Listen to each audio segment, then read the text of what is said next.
Aleluia! Vamos para mais uma live. Glória a Deus. Seguindo a nossa série apostólica e profética, e hoje falando sobre como encontrar o seu lugar no corpo apostólico. O que é o corpo apostólico, gente? É a igreja, mas não a igreja pastoral, porque a igreja pastoral você pode ficar na igreja sentado na cadeira só recebendo. Agora, o corpo apostólico é um corpo orgânico onde todas as pessoas são células vivas e você tem que ter uma atuação profética, uma atuação espiritual. Então esse é o tema de hoje. Mas antes disso, coloque aí a mão na sua cabeça, meu irmão, agora. Coloca a mão na tua cabeça agora e eu declaro sobre você a bênção do Senhor. Eu declaro sobre você a unção do Espírito Santo. Eu declaro sobre você a mente de Cristo, uma abertura de portais na sua mente, para que a palavra que entre pela sua mente vá passando pelo seu coração e encontre espaço dentro do seu espírito, nos armazéns do teu espírito. Eu profetizo uma ativação espiritual agora, eu profetizo uma ativação profética na sua vida, para que agora, no dia de hoje, durante essa live, você seja transformado de ovelha em águia. A partir de hoje, você nunca mais será ovelha. A partir de hoje, você será águia. Porque ovelhas são das igrejas pastorais, mas águias são das igrejas apostólicas. Você foi chamado para voar. Então a face do querubim vai rodar agora. E você vai parar na face da águia. E você vai voar em nome de Jesus, em nome de Yeshua. Você seja ativado agora, preparado na mente e no espírito para receber a palavra, tá? Gente, considerações rápidas aqui antes de abrir a tela para o nosso apóstolo Ricardo. Nós estamos em uma maratona apostólica. Essa live é a live de número 34, se eu não me engano, onde nós estaremos falando sobre esse tema que eu já disse. E todas as outras lives estão salvas no nosso canal do YouTube. Todas elas. Cada uma com um apóstolo diferente, com um profeta diferente. Sempre apóstolos e profetas que têm peso de voz nacional, a nível nacional. Para que a palavra vá, pelo menos, ao encontro de todo o país. E, se possível, às nações. Então, se você não assistiu às outras lives, aqui em cima tem um link do meu site, ministerioricardoribeiro.com.br. Clicando no site, primeiro botão, WhatsApp, me chama e fala: apóstolo, eu quero o link com todas as lives, porque eu quero me formar no apostólico e no profético. Eu quero desatar a minha vida, o meu ministério. Amém? E daqui a pouco eu vou pedir uma interrupçãozinha para o apóstolo Ricardo, para que eu possa falar isso novamente, porque vão entrar outras pessoas. Mas agora, sem mais delongas, vamos abrir aqui para o nosso apóstolo entrar. Deixa eu ver se eu encontro o apóstolo Ricardo aqui na lista.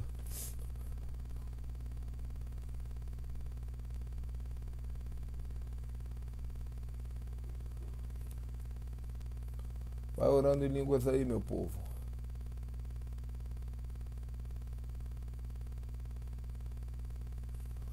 Gente, apóstolo Ricardo Wagner está por aí. Seu apóstolo, eu vi o apóstolo Ricardo Wagner passando, mas não estou encontrando ele aqui na lista de convite.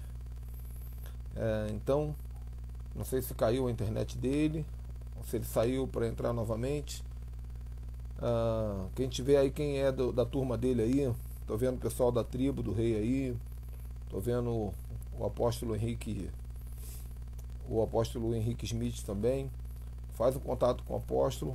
Pronto, agora achei. Apóstolo Ricardo Wagner. Vamos lá.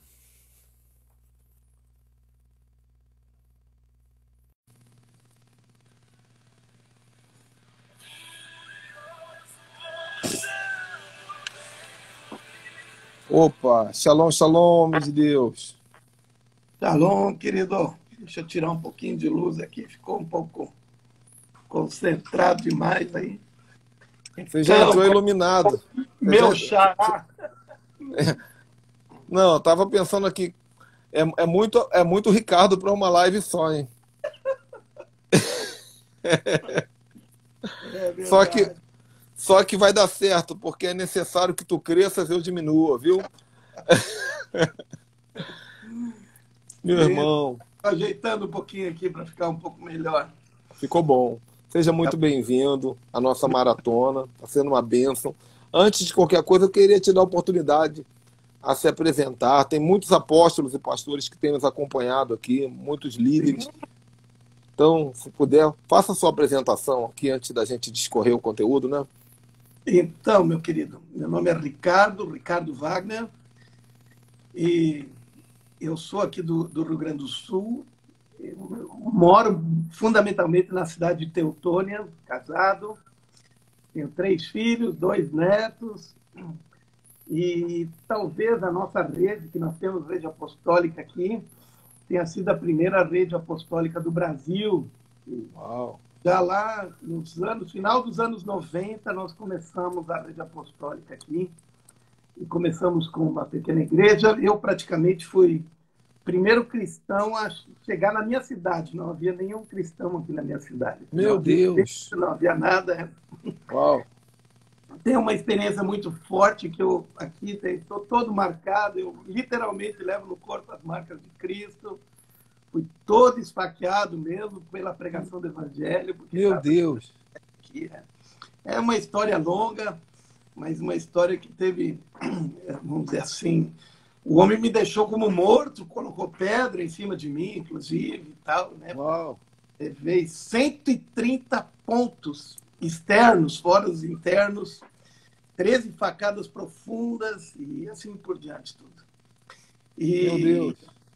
Pregando evangelho. E nós temos uma academia que chama Academia Apostólica, que é a academia que treina líderes e pastores e líderes, dentro desse novo conceito apostólico que Deus está estabelecendo hoje no mundo, né? E eu acho que devemos ter hoje perto algo como 1.500 a 2.000 alunos aqui na academia. E o Lucas, que tu entrevistaste esses dias, é um dos professores também da nossa academia. E estamos indo agora para Mato Grosso também, ministrando Mato Grosso. Temos vários lugares aqui no Rio Grande do Sul, Santa Catarina, vários lugares do Brasil onde temos academia. Estamos trabalhando com a Academia Apostólica, trazendo, vamos dizer assim, um conceito claro do que é essa igreja apostólica desses tempos. Nós estamos estudando isso, estamos trabalhando com isso já desde o início dos anos 2000, e temos vivido isso na prática nas nossas igrejas, né? Temos uma rede que tem crescido, multiplicado, implantado igrejas e realmente feito uma diferença, né? Talvez hoje, como rede apostólica, literalmente, dentro do conceito de rede apostólica no Brasil, talvez nós somos a maior rede do Brasil como rede apostólica dentro do Meu conceito. Deus, que forte, apóstolo. Glória a Deus. Glória a Deus. Olha, eu estou trabalhando aqui intensamente para nós começarmos uma base apostólica aqui em Teresópolis, no Rio de Janeiro. Legal. Certamente que eu vou contar com a sua ajuda. Eu vou segurar na tua ponta da tua capa, porque eu só não quero a herança das pedradas e das facadas, mas se vierem, amém. Isso Glória a não Deus. precisa, né? Mas foi profetizado aqui em uma das lives pelo profeta Amaro que logo, vai ser recente, que nós vamos abrir 2 bases também nos Estados Unidos. Olha, Então, estamos com força total aqui, o ritmo total. Alguém comentou aqui que Ricardo significa guerreiro forte. Na verdade, a palavra Ricardo é uma palavra viking, né? Uma palavra nórdica. Ricardo, ele foi um viking francês. Quando o grande viking chamado Rollo, ele fez parceria com a França para poder tomar algumas terras da França que deram origem à Normândia, ali surgiu um primeiro nome, Ricardo, que significa poderoso guerreiro na linguagem nórdica, Rikhard. Então nós temos esse... E eu sou problemático, porque eu sou Ricardo Martins. E o Marte, ele grego, é guerra, né? É o deus da guerra.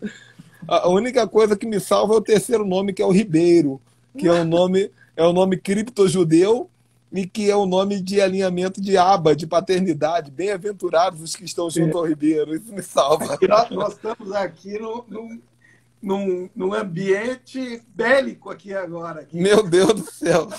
Cuidado, gente. Coloquem suas armaduras aí. Meu querido, vamos discorrer, porque o tempo aqui no Instagram passa muito rápido. Sim, muito rápido. Né?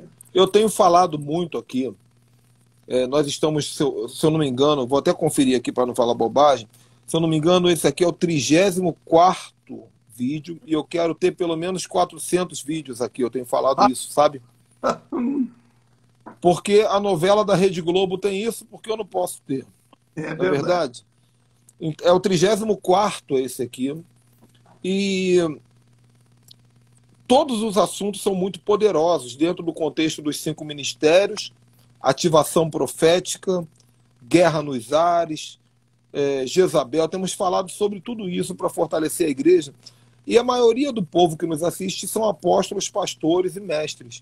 Mas tem muita gente que ainda não tem um ofício desse tipo e diz assim, pastor, como é que eu vou saber qual é meu papel na igreja? Meu Deus, agora eu quero ser apostólico. O que eu faço? E aí eu preparei o tema dessa live. O tema dessa live, gente, é como encontrar o seu papel, como descobrir o seu papel no corpo apostólico, tá? Então, eu sei que eu estou dando para o nosso querido apóstolo um tema complexo, difícil e extenso, mas isso aí é culpa do apóstolo Coraiola, do apóstolo Henrique Smith e do seu discípulo Rafael, porque eles encheram a tua bola, falaram que você vai segurar a onda, então manda bala, profeta. Então, meu querido, para a gente poder falar sobre esse assunto, que é um assunto preciosíssimo, a gente primeiro precisa entender bem o conceito de igreja apostólica. E que nós estamos entrando. Na verdade, o Dr. Peter Wagner disse que a revolução que está tendo na igreja hoje é tão grande, que é maior do que aquela que aconteceu na época da Reforma. A época da Reforma já foi uma revolução. E quando o Dr. Peter Wagner falou isso, a primeira vez eu pensei, ele está exagerando um pouco, puxando a brasa para o assado dele. E hoje, pessoalmente, tenho que dizer que eu acho que ele foi condescendente, viu? Porque não é só maior, mas é muito maior do que a reforma que aconteceu na época de Martin Luther. E isso é muito difícil, viu, Ricardo? Porque quem nasceu dentro de um paradigma de igreja tradicional e para transicionar para apostólico é um desafio. Por quê? Porque ele está num paradigma e especialmente as pessoas que estão muito comprometidas com o paradigma da igreja tradicional. E isso é muito difícil sair daquele paradigma, especialmente se a pessoa está comprometida com o paradigma em relação a sustentar o paradigma, porque muitas pessoas elas são o centro do paradigma. Então, com isso, é muito difícil ela transicionar, porque significa, como o Joel Barker fala, que quando o paradigma muda, todo mundo volta ao zero. Então, no momento que mudou o paradigma de igreja, de uma igreja pastoral para uma igreja apostólica, todo mundo voltou para o zero. O grande pastor se tornou zero de novo. Por quê? Porque vai ter que reaprender tudo de novo. Então, é um reaprendizado, é uma escola que precisa começar de novo. E isso, entre nós aqui, precisa muita humildade, né, Ricardo? Porque a gente deixar o velho para entrar no novo exige algumas coisas. Entre elas, uma é a humildade, porque a humildade faz com que dizer, olha, eu pensei que eu sabia, mas não sei, eu vou ter que entrar num conceito novo. E isso é um grande desafio. Então, vamos começar falando um pouquinho do que é uma igreja apostólica. Eu sei que alguns outros já falaram sobre esse assunto, mas eu acho que nós temos que falar algumas coisas mais, porque eu acho que eles não tocaram em algumas coisas. Eu sei que Lucas falou algumas coisas já contigo, né? E fez um paralelo ali, ficou bem bom aquele material. A tabelinha, né? aquela tabelinha, aquilo é fundamentalmente a introdução da diferença de uma igreja pastoral de uma igreja apostólica, mas uma introdução bem básica mesmo. Mas uma das coisas principais que nós temos que entender, porque tu falaste aqui sobre os 5 ministérios, e quando se fala numa igreja apostólica, muita gente confunde, ou não é que confunde, mas pensa que apostólico significa apenas 5 ministérios. 5 ministérios é uma partezinha ínfima, e inclusive existe nos 5 ministérios muito mal entendido, porque as pessoas não entendem. Algumas pessoas pensam, por exemplo, que os 5 ministérios é o governo da igreja. Isso foi uma tendência muito forte que aconteceu, muita gente pregou sobre isso, e que os 5 ministérios eram o governo da igreja. Nunca a Bíblia fala que os 5 ministérios são o governo da igreja. Na verdade, o governo da igreja são os presbíteros. E os presbíteros, quando fala lá no livro de Timóteo, não dá referência nenhuma a respeito de dons, que a pessoa tem que ter algum dom, da referência de caráter, da referência de preparação, da referência de experiência, mas não dá referência de dons, né? Dizendo, ou seja, o conceito fundamental de responsabilidade e governo da igreja não se refere a dons, se refere à responsabilidade, a carregar o piano, a ser o responsável pela igreja. E isso não tem muito a ver com dom, tem a ver com responsabilidade, tem a ver com maturidade, tem a ver com, né, de enfrentar coisas. Então, a primeira coisa que tem que ficar clara nisso, quando nós falamos de 5 ministérios, nós não estamos falando de governo, embora a grande maioria dos ministérios, porque são maduros, dos presbíteros, tenham um ministério. Mas não significa que a igreja tem que ser dirigida pelos 5 ministérios. Então, isso é importante a gente começar com essa base. Os 5 ministérios, a Bíblia diz que Deus estabeleceu apóstolo, profeta, evangelista, pastor e mestre, com vista ao aperfeiçoamento dos santos. Então, essa palavra aperfeiçoamento, a palavra catatismo, e essa palavra foi, no português, traduzida como aperfeiçoamento. No inglês, numas traduções muito importantes, foi traduzida como para equipar os santos. E nenhuma, nem outra dessa palavra é completa. Ela não existe uma palavra completa que diz o que significa isso no português. E também no inglês não significa. Então, para resumir, eu podia fazer uma exegese toda dessa palavra, né? Mas, entenda, ali diz 3 coisas. Que esses 5 ministérios servem para o aperfeiçoamento dos santos, para o desempenho do seu serviço, para que a igreja seja edificada. Então, são essas 3 coisas, uma é dependente da outra. Não é que os apóstolos, profetas, evangelistas e mestres são responsáveis pelas 3, qual sejam aperfeiçoamento dos santos, desempenho do serviço e edificação do corpo. Não. A função deles é o aperfeiçoamento dos santos. Então, os 5 ministérios falam que eles não são para governo, mas sim para aperfeiçoamento dos santos. E essa palavra aperfeiçoamento dos santos significa 2 coisas. Significa preparação, significa, como em inglês diz, equipar, preparar, treinar os santos.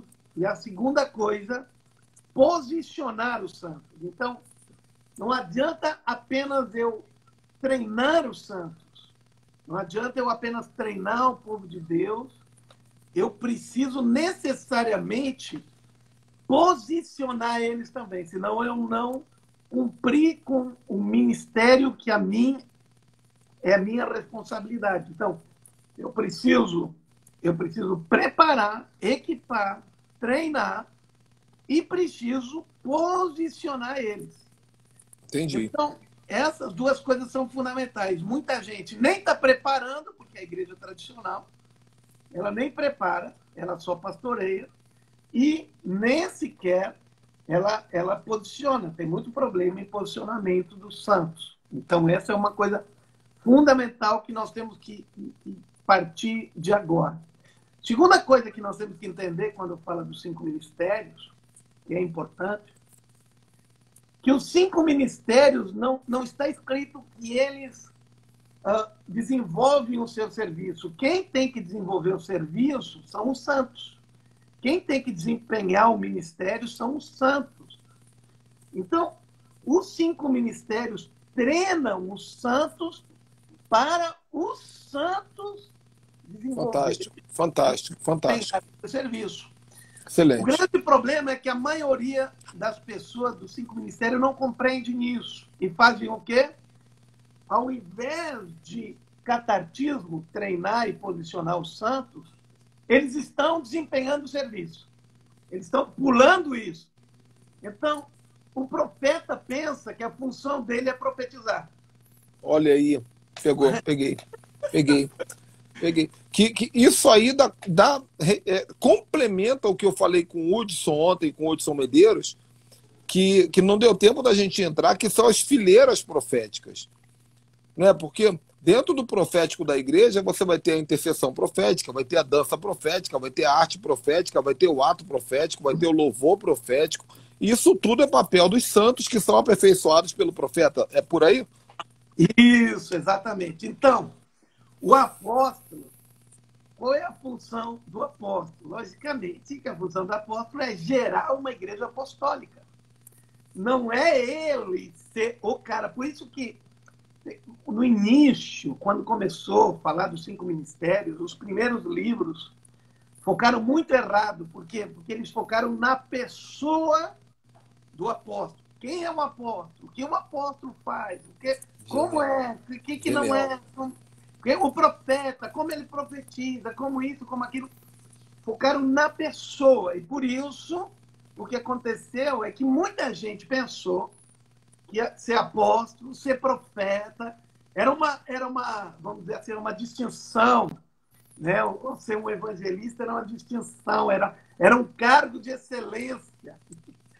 Por quê? Por causa que não leram a Bíblia toda. Porque a Bíblia diz que a função deles é catecismo, treinar e preparar os santos. Extraordinário. Para os santos desempenhar o seu serviço. Então, eu, como apóstolo, eu preciso fazer o quê? Preparar o espírito geral, o espírito apostólico na igreja. E que espírito apostólico é esse? O espírito que sai da igreja. Porque apostólico significa enviar. Então, eu preciso gerar a mentalidade. Um apóstolo, ele não está ali para fazer milagres, para chamar atenção, Ele precisa gerar pessoas com espírito apostólico, com espírito que sai, que implanta o reino, que sai das 4 paredes, que é enviado.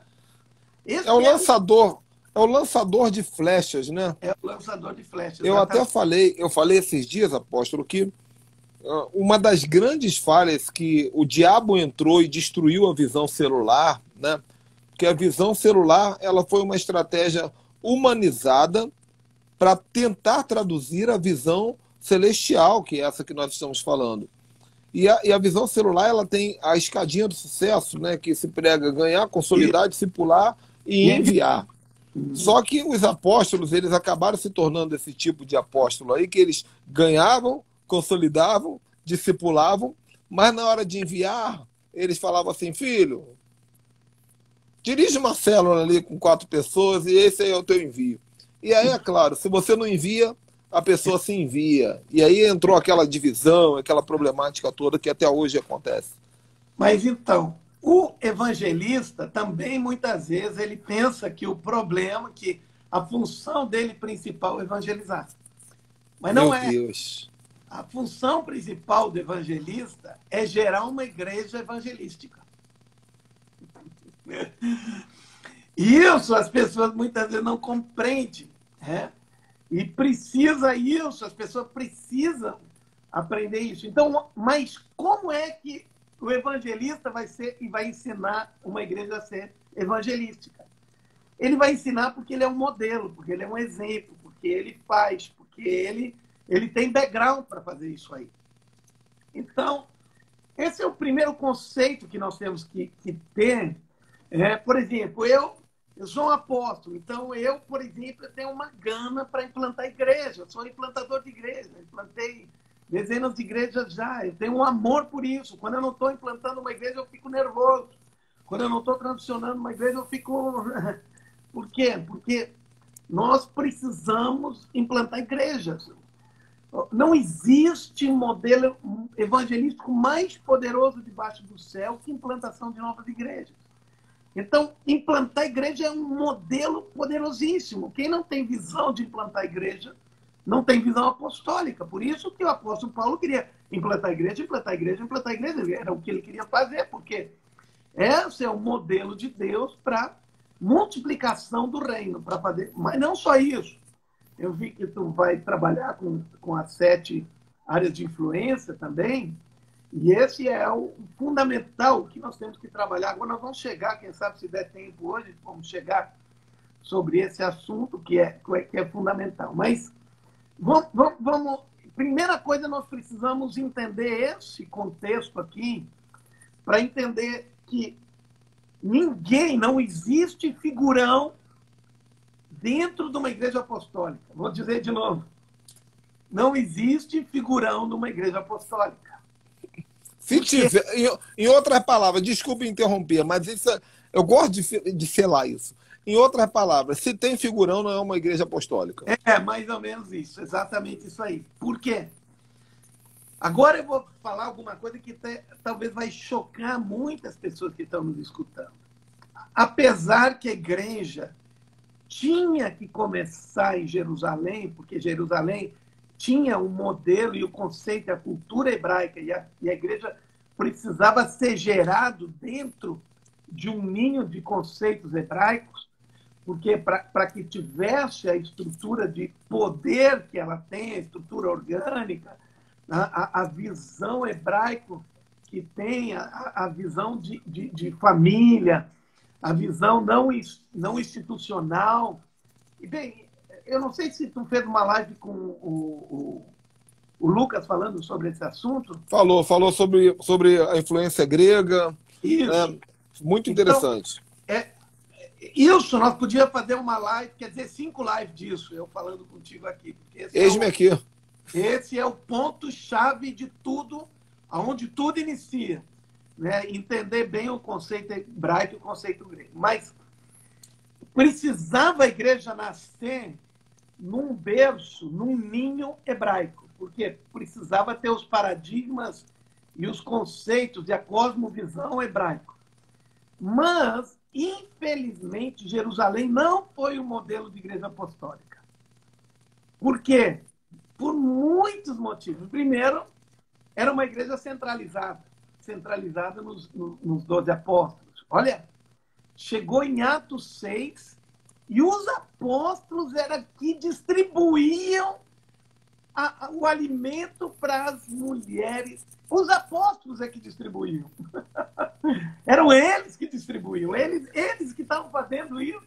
E eles, aos 45 minutos do segundo tempo, perceberam a falha e levantaram os diáconos. Isso aí, quer dizer, era um sistema centralizado.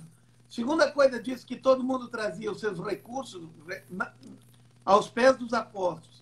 A Bíblia diz que eram os apóstolos que ensinavam. A Bíblia diz que os apóstolos é que curavam. Ou seja, estava tudo centrado. Meu Deus. Meu Deus. E mais, eles formaram uma igreja unicultural, ou seja, só tinha uma cultura, só judaica. Quer dizer, não havia nenhuma outra cultura, né? Não saíram de Jerusalém. Para ter uma ideia, de Atos 1 até Atos 9, quando a igreja foi dispersa, eles não saíram de Jerusalém. Isso foi um período de 8, 9 anos. Meu Deus do céu! Havia já mais de 30 mil cristãos em Jerusalém, pela que a história a gente vê, entre 20 e 30 mil cristãos, e eles não tinham saído de Jerusalém. E de Atos 9 até Atos 13, quando são dispersos, os apóstolos não saem de Jerusalém, eles ficam em Jerusalém. E eles saem de Jerusalém não com uma visão apostólica de enviar, não com uma visão apostólica de sair, não com uma visão apostólica de expansão. É porque aqueles que estavam lá em Samaria, aqueles que estavam em Cesareia, estavam pedindo, vem nos ajuda. Nós estamos com dificuldade aqui. E a gente acha que eles fizeram uma viagem muito grande, mas de Jerusalém até Samaria dá uns 25 quilômetros. Misericórdia. Dá para ir andando. Então, a primeira viagem apostólica que eles fizeram, depois de 9, 10 anos em Jerusalém, foi de 25 quilômetros. Caramba, cara.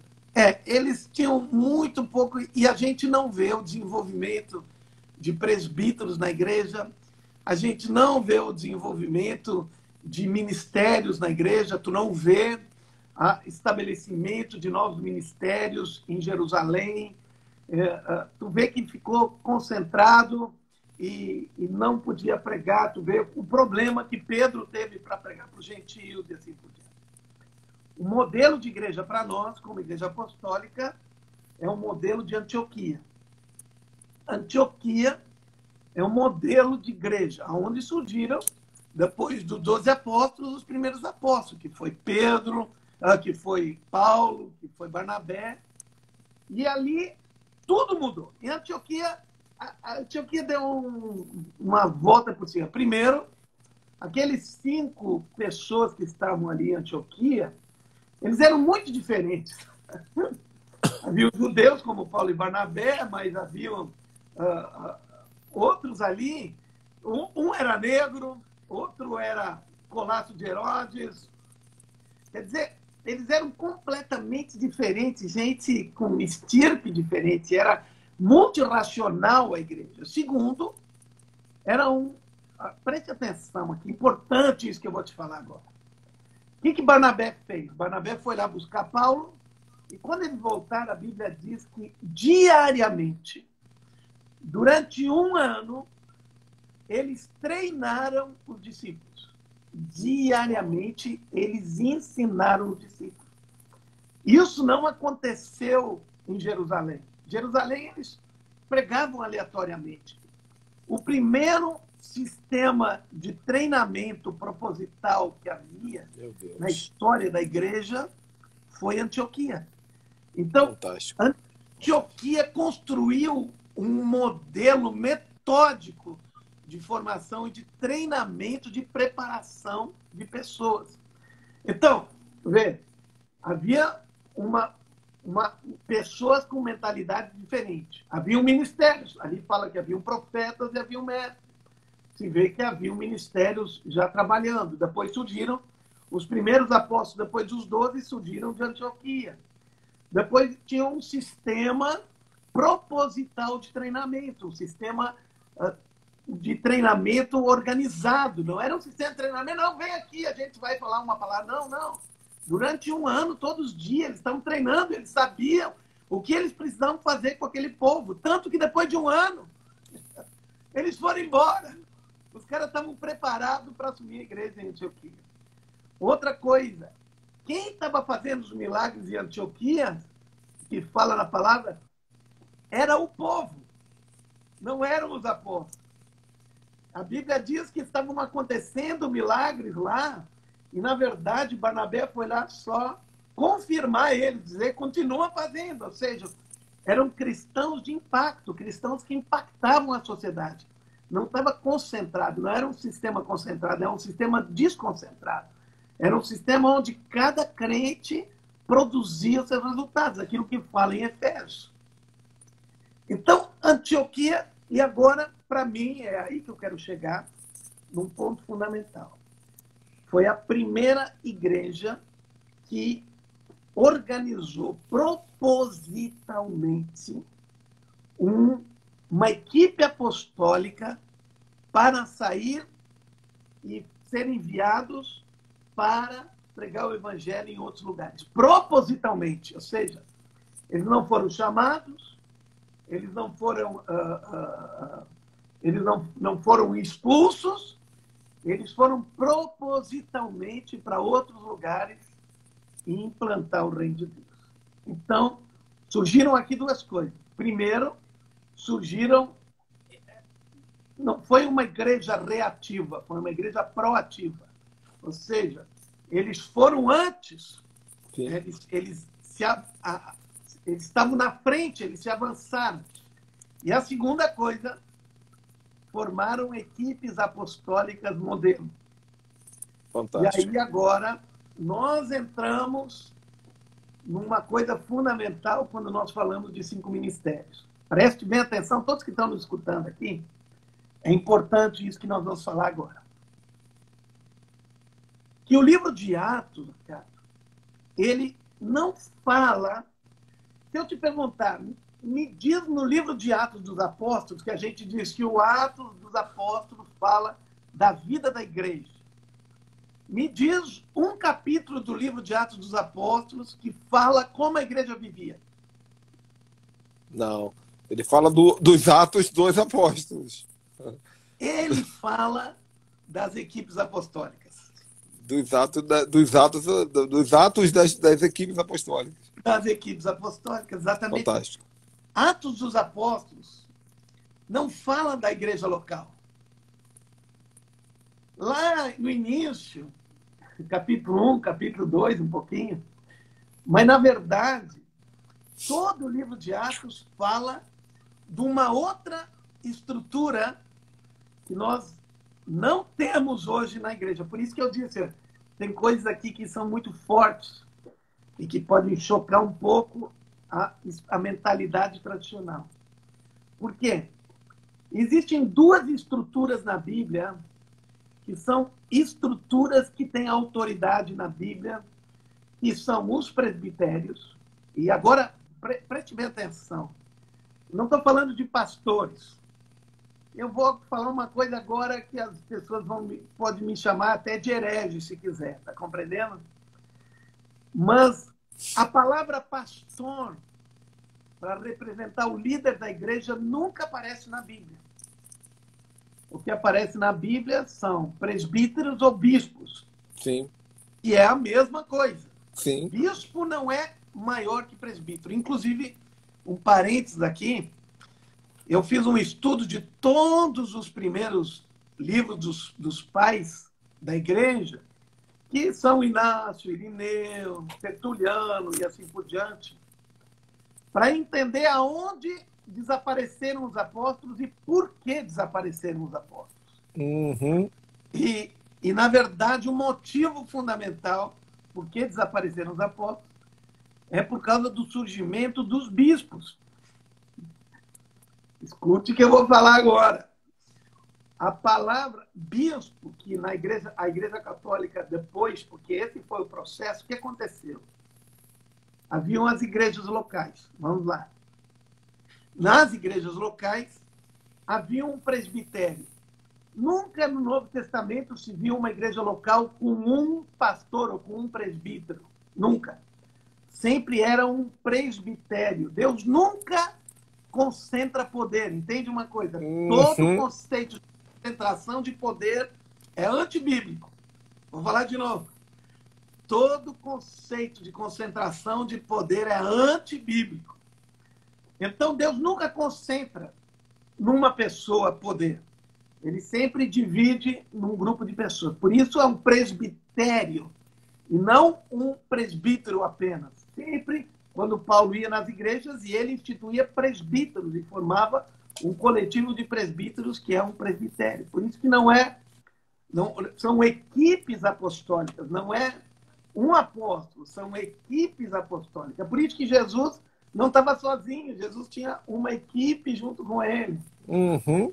Por isso que Jesus, quando criou o homem, ele diz, não é bom que o homem esteja só, vou fazer uma auxiliadora para ele. Deus nunca concentra o poder numa pessoa, ele sempre envia uma equipe. Sempre, sempre, sempre a estrutura dele são estruturas de equipes, porque concentração de poder produz corrupção, produz tirania, né? Produz ditadura. Produz ditadura, é isso que estão tentando fazer aí. produz egoísmo, egolatria, idolatria e tantas outras coisas. Agora preste atenção, Ricardo. Escuta que eu vou falar agora. Manda. Nenhuma vez na Bíblia nós vimos que o pastor, e inclusive essa palavra no Novo Testamento se referindo a uma pessoa, só existe em Efésios 4. E falar que é um dom de pastorear. Mas nunca na Bíblia diz que o pastor é o responsável da igreja. Sempre é o presbítero.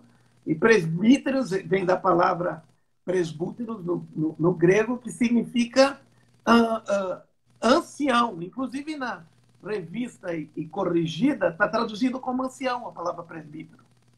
Uhum. Por quê? Porque vem do conceito hebraico, do conceito de pai, de ancião.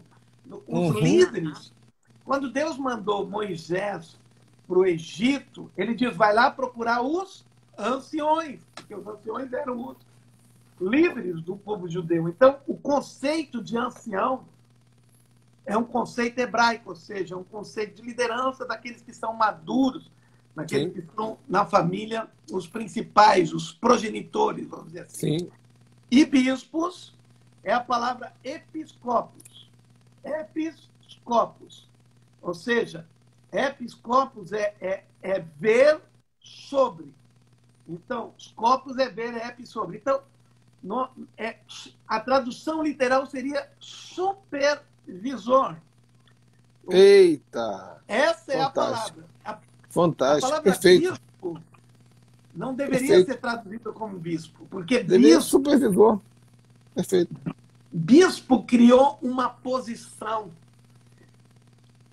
Quem criou e traduziu a Bíblia para o inglês e para o português depois, lembra que o King James,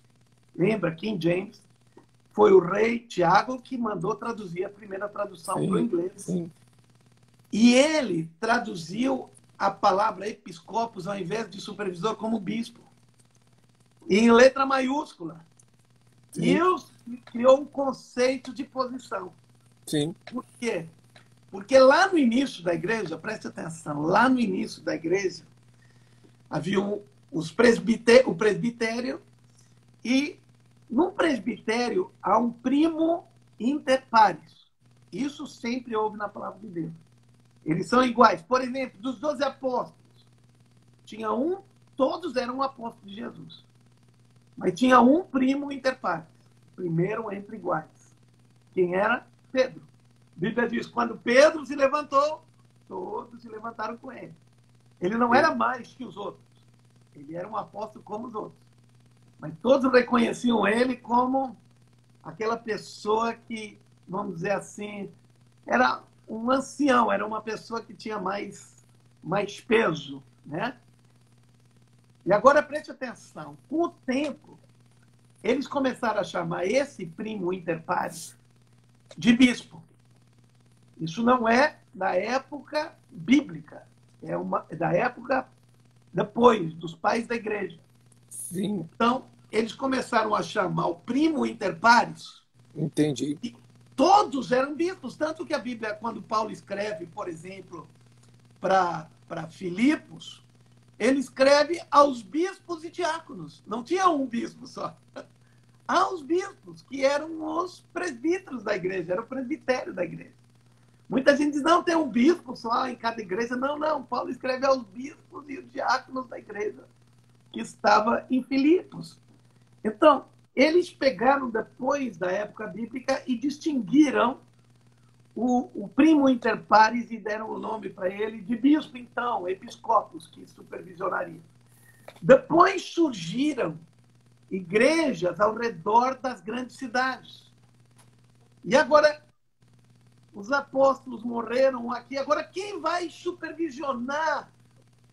Quem vai supervisionar essas igrejas? O bispo. Não é o bispo. É o apóstolo que tinha que ser.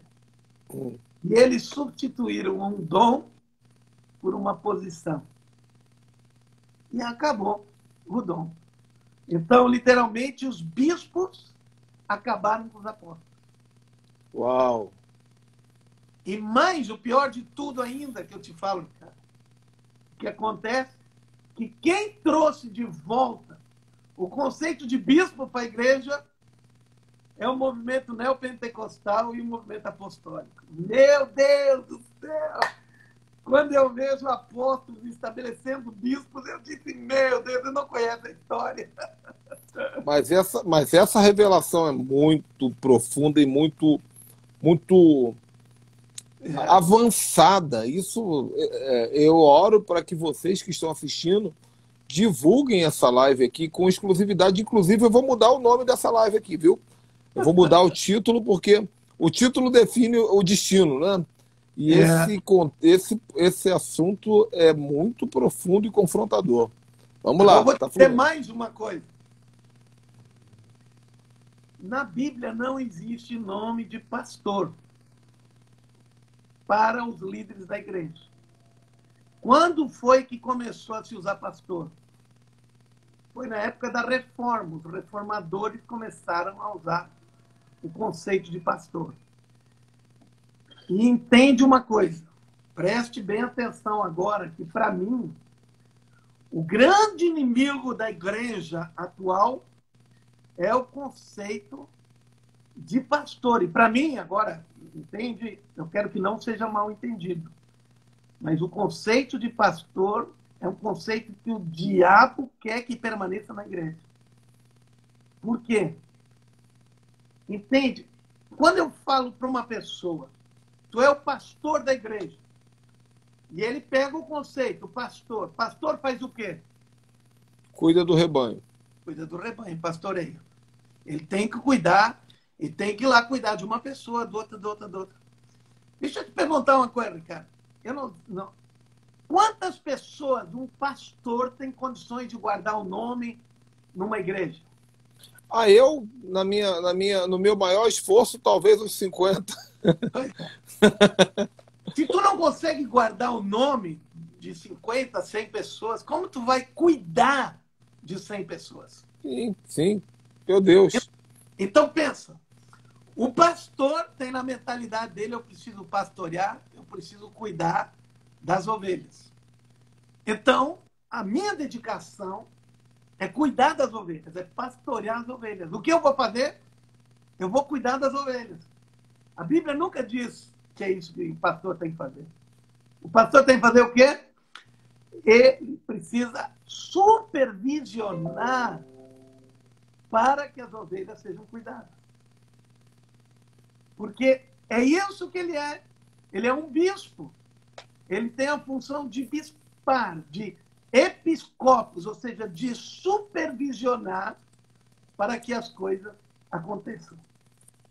E a Bíblia nunca fala que é o líder da igreja, o presbítero da igreja, que tem que fazer esse trabalho. A Bíblia sempre diz que ele tem a função de fazer com que as pessoas sejam supervisionadas, pastoreadas, né? Por isso que Deus constituiu eles bispos, para que garanta isso. E por isso, a grande maioria das igrejas não passa, 90% das igrejas não passa de 200 pessoas. Não passa, é verdade. O Rick Warren diz que se a igreja chega a passar de 120 pessoas, talvez ela consiga explodir, porque geralmente chega a 120. Por causa do quê? Por causa do conceito de pastor. Então, escuta o que eu vou te dizer agora, estou um pouco ousado nisso. O conceito de pastor como título, que não é bíblico, para o líder da igreja, para mim, foi o diabo que colocou. E, com isso, limitou a igreja até hoje. Limita as pessoas, limita os pastores. De, ao invés de ter uma mentalidade de supervisionar e fazer com que as coisas aconteçam, para ele mesmo fazer. Ou seja, aquilo que eu falei no início dos 5 ministérios, ao invés de ele treinar pessoas para fazerem o trabalho, eles pulam a palavra catartismo, aperfeiçoar os santos, para que os santos desempenhem o seu trabalho. Para quê? Para que eles desempenhem pessoalmente o trabalho. Fantástico. E aí, quando isso aconteceu, a igreja limitou.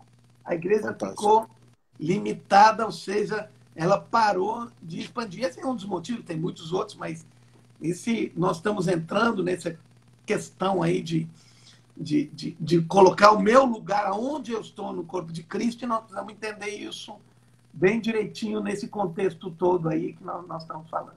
Então, agora, tu vê, nós já estamos quase 1 hora aqui falando, nem entramos no tema ainda. Acho que vai ter que ter a continuação daqui a uns dias, apóstolo.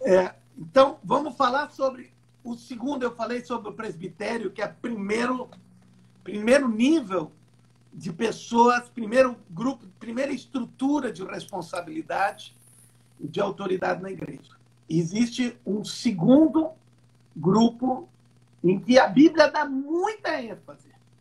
E nós, sequer existe na igreja hoje, que são as equipes apostólicas. Todo o livro de Atos dos Apóstolos fala do quê? Das equipes apostólicas.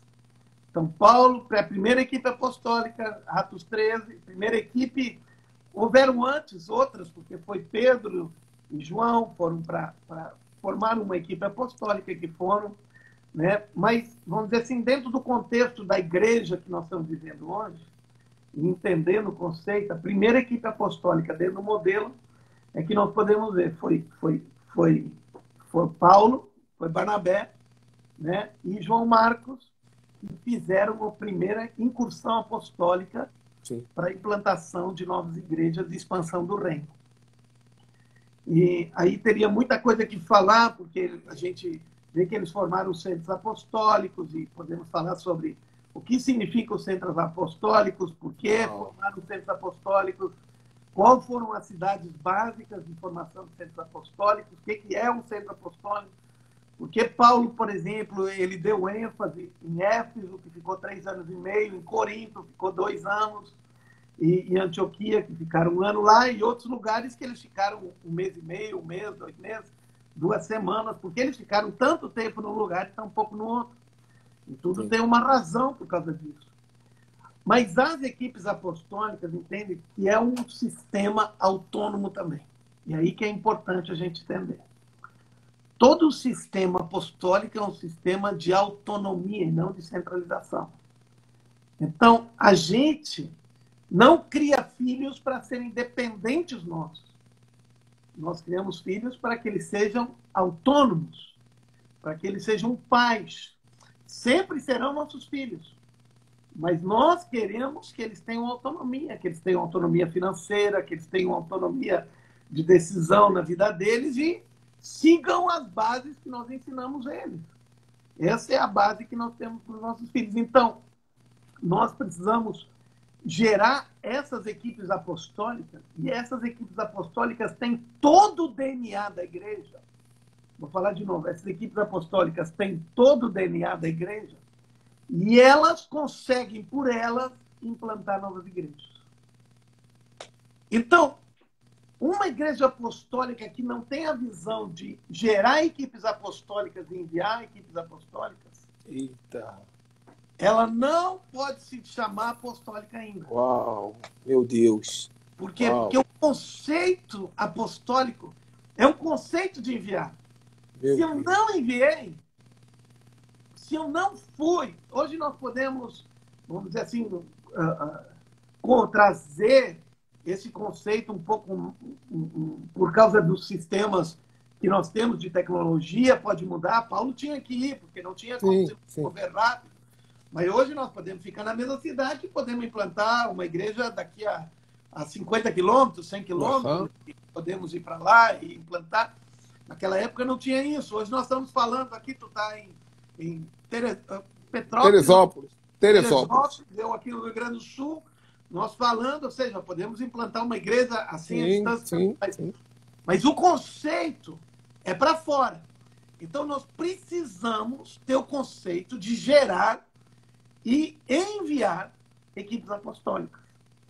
Por quê? Porque toda a mentalidade de Paulo... Vamos ir para um exemplo. Um exemplo que é o principal, que é Éfeso. Paulo chegou em Éfeso, nós sabemos a história. Paulo estava em Corinto, foi para Éfeso para preparar o caminho, porque ele estava indo para Antioquia, deixou em Éfeso Ananias e Safira, foi para Antioquia, prestar conta lá em Antioquia, voltou para Éfeso, e quando chegou em Éfeso, Ananias e Safira disseram, olha, tem um grupo aqui de pessoas que estava com Apolo aqui. Apolo era um cara que, para mim, tinha saído antes do dia de Pentecostes de Jerusalém, porque ele sabia da morte de Jesus. Boa. Então, ele tinha ido embora. E Ananias e Safira devem ter dito para ele, ô Apolo, vai para Corinto para ver o que é uma igreja. Paulo botou uma igreja lá. Vai para lá, e quando Apolo saiu de Éfeso e foi para Corinto, chegou Paulo em Éfeso. E agora Paulo chega com aqueles 10, 12 caras que tinha ali, preparado por Apolo, pede se eles conheciam o Espírito Santo. Não conheciam bem. Paulo ora por eles recebem o Espírito Santo, são batizados, né? E, bem, agora começa a igreja. Éfeso era a quarta maior cidade naquela época do Império Romano. Era uma cidade grande, uma cidade intelectual, uma cidade de riqueza, a sede do templo da deusa, né, Artemis. Era muito poderoso aquilo lá, muito grande, era uma coisa fenomenal. Vale a pena eu posso ficar contando sobre Éfeso aqui, a estrutura de Éfeso, ou a biblioteca de Éfeso, toda a estrutura econômica, tal, mas não é o nosso caso agora. E Éfeso, Paulo alugou a escola de um cara chamado Tirano. Devia ter uma escola, devia ter sala de aula lá, e ele diz, eu preciso. E a Bíblia diz que durante 2 anos, todos os dias, lembra que eu falei sistema de treinamento metódico. Esse é o modelo apostólico. Apóstolo, me dá só um segundo aqui. Faltam 3 minutos para acabar a nossa 1 hora. Passou muito rápido. Eu não sei se a gente salva ela e volta agora e dá um encerramento, talvez possa ser uma, ou marca um outro dia para dar continuidade. O que você prefere? Eu acho que você marcar outro dia, porque eu tenho mais 2 lives aí para fazer agora em diante.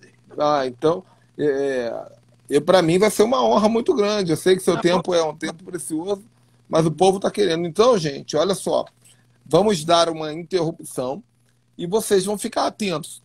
Quem não sabe, nós estamos aqui em uma maratona apostólica, já estamos no 34º vídeo, com vários apóstolos e profetas de peso desse país. Então, se você está assistindo pelo Instagram e você quer esse conteúdo todo, a playlist com tudo que foi falado aí, apóstolo Léo, apóstolo Coraiola, apóstolo Hudson, profeta Amaro, tantos outros, você precisa me chamar agora, assim que terminar a live, no meu WhatsApp.